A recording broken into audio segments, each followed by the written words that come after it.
Welcome to DireDen. I'm Brad Wolf, and this is our series on Game Master skills, the Game Master roles. What are the different roles of a Game Master? And today we're talking about game design. And I'm here with Mark Seifter, who was formerly a managing designer at Paizo, who worked on Pathfinder 2 and helped create that game, and is currently the director of design at Roll for Combat, a great third-party publisher. Shifting gears from monster design to more detailed and specific designs like subclasses and feats and those sort of things. What is kind of the recommended course of action if you're going to create those more nuanced player-facing options? Something that's more than just a magic item or a one-off, ability. I would say be very focused on looking at what your player is looking for, what their concept is. Make sure it doesn't fit with the existing subclasses or other larger options before you go ahead and make a big supplement, especially if you're making a new class. Like that's a big commitment of what you're doing. And talk to your player throughout the process and do each step. Like let's say you have a player that stashes with swords, and if the monster is flying or it's out of the way, it throws boomerangs at them. You might come up with this feat and be like, okay, I've written a feat that lets you hit your boomerangs with your swords at people and you bounce it back and forth and do a combo. And they're like, that's great, but I want ability score increases. I didn't want to hit the boomerang with the sword. And then you've written this feat and you didn't you didn't help them. So if you tell them in advance and your player's like, oh, that sounds like something I might be interested in, depending on the details, not only do you know that, but also you can go back and be like, well, how about now? They're like, well, maybe we should change a thing or two. And it can be a conversation. So make sure you start that conversation first, especially if it's a bigger amount of game design for your group. When doing that kind of design, what's most important when it comes to like knowing the rules and how to implement those rules into your design? Well, I would say that it's nice to have played the same game that you're designing in at least a few times first. You don't have to, especially if you've played a lot of other tabletop RPGs that have similar mechanics. You might know in advance that something's not going to work for your group because you've seen it happen in a different RPG with your group. Like, let's say that you have two players, Timmy and Joe, and Timmy is just going to meteor swarm immediately against goblins. He'll use every resource, regardless of whether it's a good idea, just because it's cool. And Joe is just going to hoard everything. He's like, oh no, it's cantrips. Are you sure you're like 20th level cantrips? And then only when the fight is going horribly, Joe will just pull out all the big guns and gets anxious if everything is running low in resources. If you've seen this throughout a bunch of different RPGs, you might know without ever playing the RPG Dread that it would not be a good idea to play with Timmy and Joe because Timmy is going to pull out all the Jenga blocks just for kind of no reason, and Joe is going to be sitting there like shaking and might, by the time he first pulls out a block, just die immediately, having not done anything with his character. So you might realize, even without playing, that you would need to house rule to have like little mini Jenga towers for everybody. You pull a few sticks out to simulate there being a bigger group, so that Joe and Timmy aren't pulling out from the same tower as each other based on your group's dynamic. That's possible. That being said, that's the exception that kind of proves the rule, and it's usually better to get a sense of your system, even if it's pretty similar to another system you've played. To give you an example from Pathfinder 2 and 5th edition D&D, one mistake that people sometimes make is that they're similar enough that you could sometimes translate the exact same concept to the other system. And so some people will correctly legally translate a concept to the other system that is actually kind of more powerful than it should be when you just translate it directly instead of looking at the entire environment and ecology that game's rules. So, for instance, let's say you're good at swords, and in 5e, it's really easy to get advantage on attacking with swords. You might, especially if you're playing with the flanking option, you might have like 3 or 4 different ways that you could get advantage with your sword attack. And so, if I gave you an option that just gave you advantage with your sword attack, or that like some effect for your mage who gives everyone in the party advantage with their next like weapon attack or something like that. That's good. It gives more options to get something powerful that you're going to want to have. But you also might have already had it. It gives something that's similar enough to what you would already be able to get that it's not going to take you outside of expectations. It's not going to be like, oh gosh, they had advantage on all these attacks. Similarly, though, in 5e, all bonuses are cumulative with each other, and that means if I gave you like a +2 bonus with swords, that is cumulative with every +2 bonus that Wizards has ever published with swords. And so that's going to allow you to just be more accurate than anybody who doesn't have this book is. And you could potentially take a -5 to get +10 damage and parlay that into damage. You can just use it for higher accuracy, fight higher level monsters, whatever it is. That can be pretty strong. Meanwhile, in Pathfinder 2, there are bonus types that you need to use for your bonuses, and they are not cumulative. So a bard is going to give your party a +1 status bonus, like a lot of the time, with one of their bard performances. Or a heroism spell might give the party +2 at 11th level. or not the party, one person, the +2 for a long time at 11th level. So if I gave you an option that was in Pathfinder 2, going to give everyone in the party a status bonus on attacks, that might be fine. Because there's already other options for it. The game is baked in knowing that there are many ways to get it, and you can't just stack all of them together and just do like some kind of wombo combo. But while there are ways to roll twice and take the best results in Pathfinder 2 fortune effects, they're pretty hard to get. That doesn't mean they're higher level. Even at first level, there's a spell that'll do it for you. But it'll take some of your actions, it'll take some of your resources. There's a 7th level spell that lets 4 of your allies, one time ever, against the same target, roll twice and take the better attack within the next round. Whereas in 5e, I could probably make a spell that, like, while you're concentrating, your entire party gets advantage against this one target because I've distracted him with this spell. And I bet people wouldn't bat an eye if that was much lower level than that. So they're kind of opposite, even though they both have the same kind of rules, and you might think that they would be equally strong in either system. Yeah, so that's why it's important to know the system that you're designing for, right? So that's what I hear you saying is like in 5e, it's relatively easy to give out advantage. So if you're creating an ability that gives out advantage, you don't have to create a lot of rules around that or restrictions around that. Where like if you're giving like a static bonus, a +2 or +3 static bonus in 5e, that's something you have to be more careful with. But in Pathfinder, it's just the opposite. So knowing what you're designing for makes a big difference. You're more informed about your game design if you know the system, right? And kind of what parts of that system have the most, I guess, resistance to stress. Like way Yes. you could describe that. What parts have the most resistance to stress and what parts are the most vulnerable to being adjusted. For instance, Pathfinder 2, if you don't mess with the bonus math, and that includes giving random bonuses. When I say that you could make it effect that gives a status bonus in Pathfinder 2 more easily, that's because that is a specific type of bonus that isn't cumulative with other status bonuses, and so it's already baked in. Um, Giving bonuses that were cumulative is also really bad in Pathfinder 2. So, but as long as you're not giving like a big bonus or like extra rerolls or adding more actions or taking away the action economy, there's a lot you can do in Pathfinder 2 that's very broad in terms of power level or adjustments, and it's resilient to it. One of the most popular variants, I wrote a variant rule chapter for the Game Master Guide in Pathfinder 2. Some of them are now in the GM Core that was just recently published.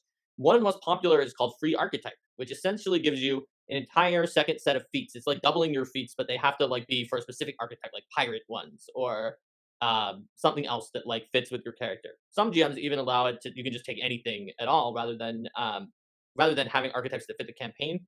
And they undoubtedly that makes your character much more powerful, right? You got twice as many things. But because those feats very rarely give you just direct more actions or direct bonuses on things, they usually give you more options or weird special abilities you can use. It is very powerful, but it doesn't even unbalance you enough that you usually have to like raise all the creatures' total challenge by even one level. Hmm. It's usually less than a full level. It's more than nothing, but it's less than a full level's worth. Right. And again, if we're talking about designing for you and your friends at your table, right, that slight power boost is not going to be game breaking in any way. Bingo. And so that is what you get from knowing where the system is very resilient and can take stress, and where it can kind of break if you mess with it too much. Right. And I guess one way you could look for that is look at what people do consider broken in the game, right? Like with 5e, the feats like sniper and great weapon master allow you to take a -5 in order to get a +10 to hit. And we know that a lot of people see that as broken. Or like being able to take the elven archery feat and the lucky feat. Um, Getting multiple rerolls out of that. That's where the game can get broken. So if you know those are kind of weak points in the game, in your design, you know to stay away from those.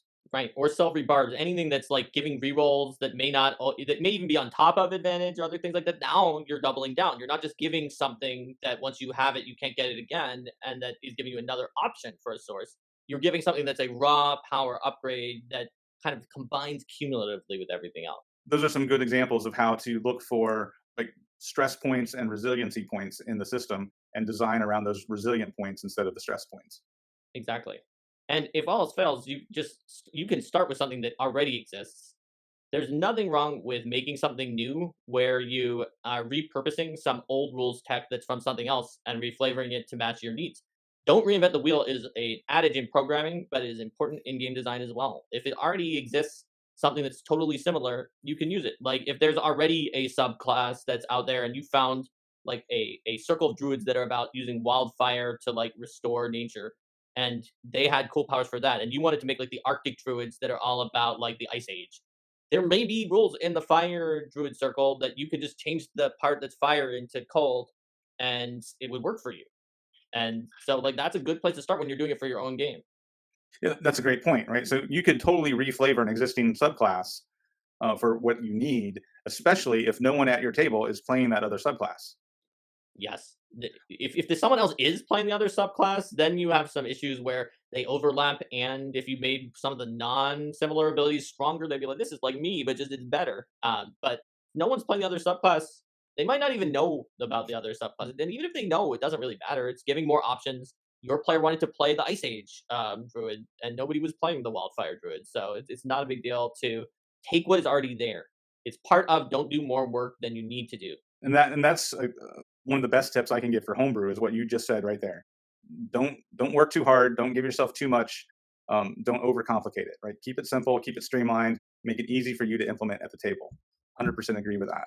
There's just a kind of a difference in the kind of things that you create if you are making it at home, homebrew, or if you are a third party publisher, microbrew, perhaps, if we're talking about beer brewing, or if you're the big beer companies and you're making and you're Wizards of the Coast or your Paizo.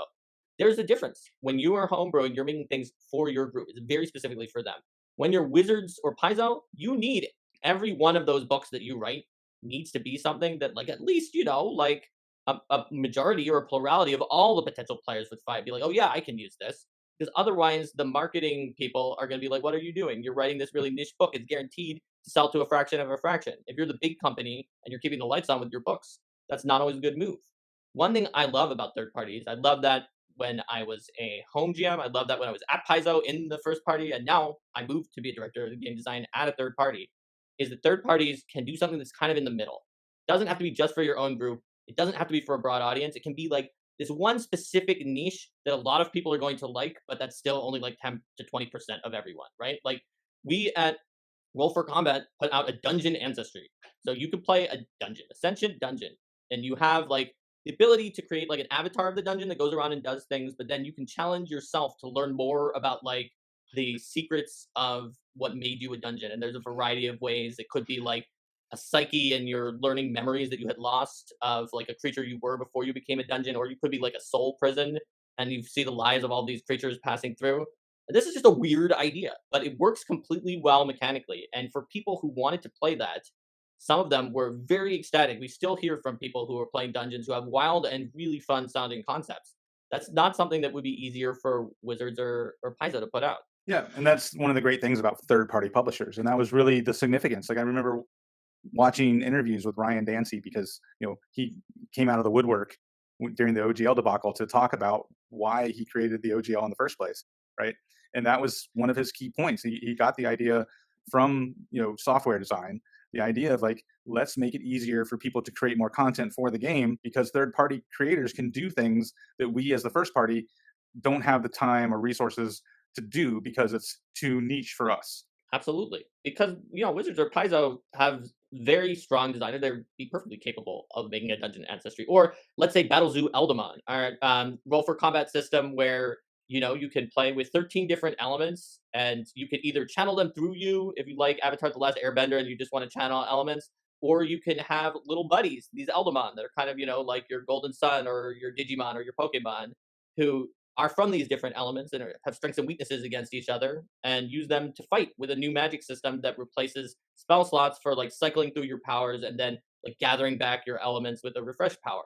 This is just too wildly different than everything else to be a really reliable thing for Wizards or Paizo to put out something like that. But that kind of niche is something that there's a decent number of people who have written to us being like, gosh, I was wanting to play with my young son or daughter, and they love these kind of little critters and these elemental powers, and this is exactly what I was looking for. And that's the great thing about third parties is they are able to fill that niche, right? And as a designer, you get to explore things and push the envelope in ways that you wouldn't get to do. Like I'm sure you're really stretching your design muscles when you're making a dungeon as a character, right? but that's something you wouldn't have been able to do when you were working at Paizo because of all the things we just talked about. Yeah, that's definitely true. Going to the wilder extremes while making them balanced. That's my part that I think is the most fun. Is like, yeah, we did this ridiculous thing. You can play a dragon. You can, and it's balanced with the other characters, and it works. You can play a dungeon. Here, you can play a Hydra. 4 of you play a Hydra. You're each playing one head. That's another one we put out. The dungeon and the Hydra, which is called Fusions, because you can also play Cerberus, are free on BattleZoo.com. We have one where you can play yourself, who was sucked into a fantasy realm and given random cheat abilities when you came into the fantasy realm. That range from nearly useless to like you basically break the entire game and you don't want to do it at that level, but it's mostly for a gag because it was an April 1st product. And if you want to actually use that product, I don't suggest letting someone gain like the double S tier ridiculous cheats where you just win. But there is a rule that allows you to roll randomly, and I think there's like a 1 in 100 million chance that your player gets that. So if they do, they were probably cheating. That's crazy. That's so cool. You could basically play like a Deadpool character breaking the fourth wall with that. Yeah, because it's you. All sorts of crazy fun stuff. And I'll put links to all those things in the comments when I post this on YouTube, so you can check out the BattleZoo stuff. But thanks so much for coming on. Before we go, do you have any final thoughts about game design at the table, like being able to customize your own games? If you have any like specific final thoughts on this subject? All right. Well, my final word to everyone is simply this. I know we said try to get some XP by like playing the system normally or running the system normally. Don't let anything we said dissuade you from trying to do something, to create something. Because if you're needing to create that subclass, you might need to be doing that right away because the character is going to play it and needs it at first level, especially if it's one of the classes where you get one at first level in 5e or in Pathfinder 2, you always get it, your subclass at first level if you get it at all. And so you might need to do that right away. Just let your players know and be upfront if that happens, but don't let this video be an obstruction to your idea that you can do it. Be like, well, they were saying that maybe it's better to get experience first. Yeah, so don't be afraid. Feel empowered to make the game the way you want to make it at your table. I think that's the important message here. And I think one of the other things you said that's really important is, yes, you're going to mess up, but that's okay. And like so many other videos in this series, communication is the key. Set yourself up for success by communicating clearly with your players that, hey, this is new. We're going to try it. We're going to see how it works. And so whether it's something small or something bigger, set yourself up for that success ahead of time by communicating with your players. But then at the same time, feel empowered to make those changes and make the game your own. You'll learn more from your failures than from your successes. So think of it that way. You gain more XP. You were up against a higher challenge. That's a great way to sum it all up, Mark. Thanks for being on here, and thanks for bringing all your wisdom and knowledge. You're just a genius, and I love talking to you. This has been fantastic. Yeah, you're welcome. Absolutely. And to all you out there, thanks for visiting the Dire Den, and I'll see you next time.